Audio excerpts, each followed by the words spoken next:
नमस्कार। बहुत बहुत स्वागत है आपका रुद्र ऑनलाइन क्लास में। और इस वीडियो में हम बात करेंगे अध्याय 5 अर्थात वंशागति एवं विविधता के टॉप मोस्ट बहुविकल्पीय प्रश्न अर्थात मल्टीपल चॉइस क्वेश्चन से।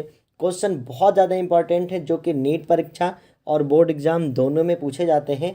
तो वीडियो को अंत तक देखिएगा। साथ साथ प्रत्येक प्रश्न का यदि आपको उत्तर पता है तो आप कमेंट बॉक्स में ज़रूर लिखेंगे और लास्ट में आप स्कोर भी बताएंगे, जिससे कि आपकी तैयारी का अंदाज़ा लग सकेगा। तो सबसे पहले क्वेश्चन से स्टार्ट करते हैं और पहला क्वेश्चन है वंशागति की इकाई क्या है अर्थात यूनिट ऑफ इनहेरिटेंस क्या है।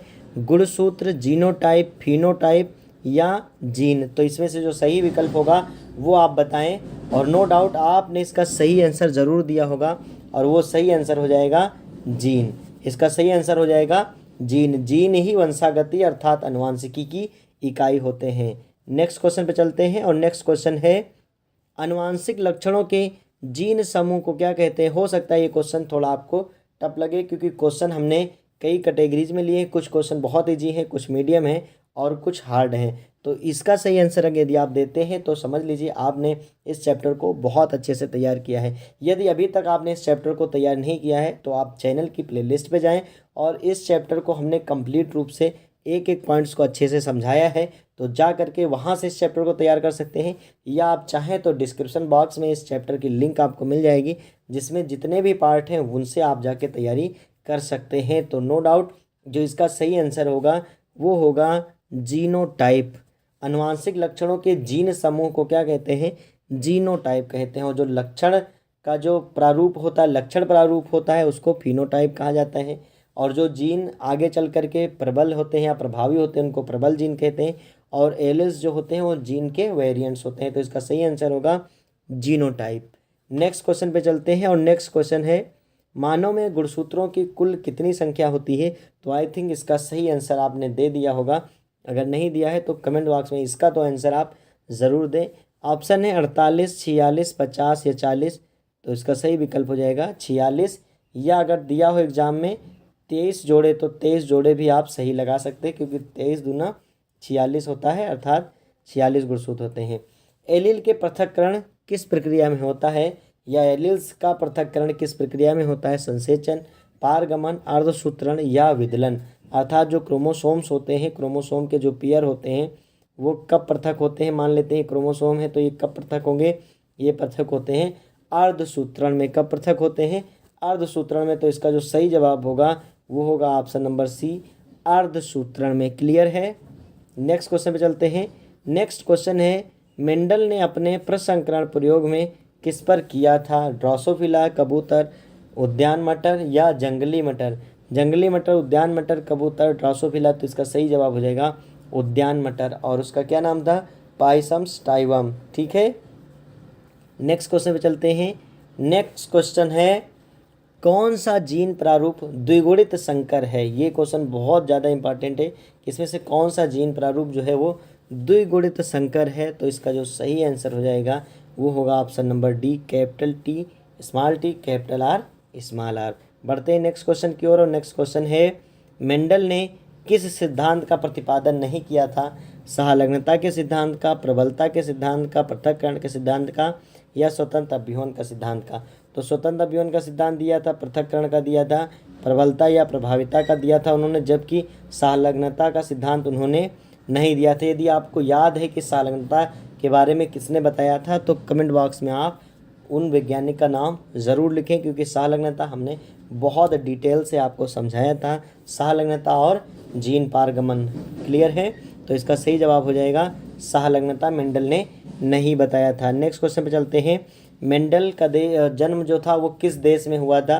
तो इसका सही आंसर हो जाएगा ऑस्ट्रिया में हुआ था। कहाँ हुआ था, ऑस्ट्रिया में हुआ था। नेक्स्ट क्वेश्चन है जेनेटिक्स शब्द का उपयोग किसने किया था। तो बेटसन ने किया था। किन्होंने किया था, बेटसन ने किया था। क्लियर है। नेक्स्ट क्वेश्चन में बढ़ते हैं। वर्णांध व्यक्ति किन रंगों में भेद नहीं कर पाता। लाल पीला, लाल हरा, पीला हरा या सभी रंग उसको दिखाई नहीं देते। तो इसका आंसर दीजिए आप। चूँकि वर्णांता और हीमोफीलिया आपके सिलेबस में मेंशन है तो सही आंसर ही आपको देना है और इसका सही आंसर हो जाएगा लाल और हरा रंग में भेद नहीं कर पाता है। नेक्स्ट क्वेश्चन और इम्पॉर्टेंट क्वेश्चन है इस बार परीक्षा के लिए। टर्नर सिंड्रोम में गुणसूत्र की स्थिति क्या होती है।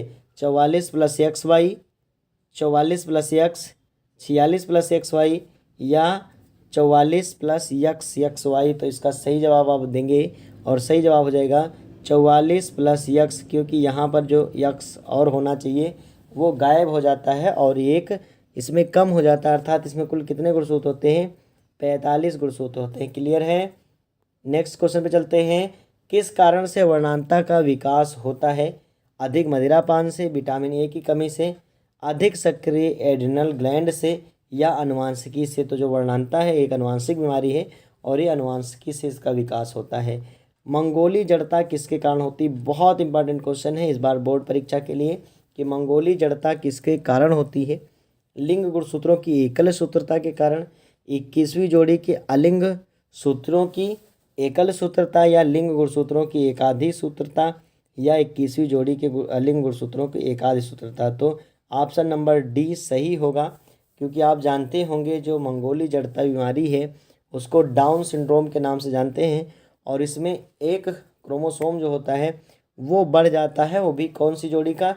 21वीं जोड़ी का, अर्थात टोटल 47 गुणसूत्र हो जाते हैं और ऐसे लोग बुद्धू नर नपुंसक होते हैं और अधिकतर 50% बच्चे तो पहले ही ख़त्म हो जाते हैं। तो इसको भी हमने बहुत अच्छे से पढ़ा था। क्वेश्चन नंबर 14 देखते हैं कि प्रभाविता एवं पृथक्करण के नियमों का प्रतिपादन किसने किया था? तो इसको किया था मेंडल ने किया था। किन्होंने किया था?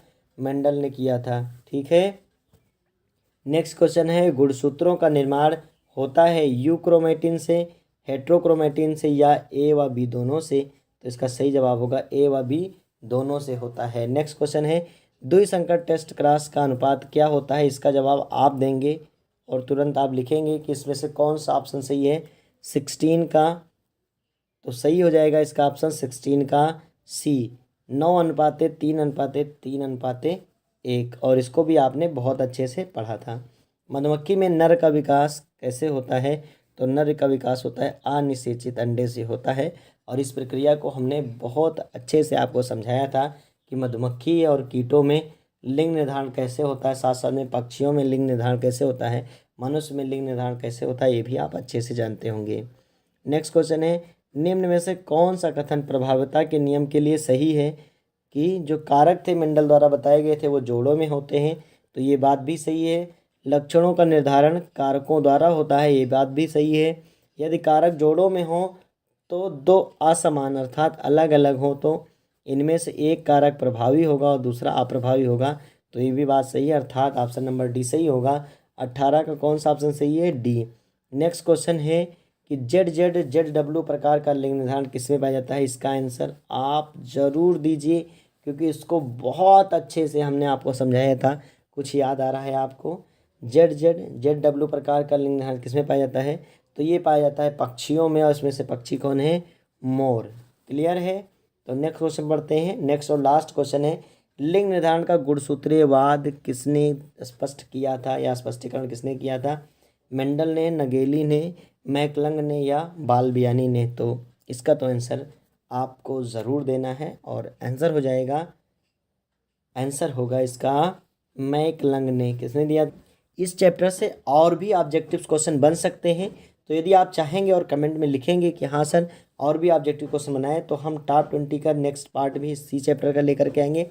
साथ साथ में अब आपको अति लघु उत्तरीय, लघु उत्तरीय और विस्तृत उत्तरीय की क्वेश्चन आंसर भी ज़रूर मिल जाएंगे। तो अपनी तैयारी को आप बूस्ट करते रहिए और हम आपको अच्छा मटेरियल प्रोवाइड करते रहेंगे। मिलते हैं नेक्स्ट वीडियो में, तब तक के लिए आप बार बार रिवाइज करते रहें और अपनी पढ़ाई को धार देते रहें।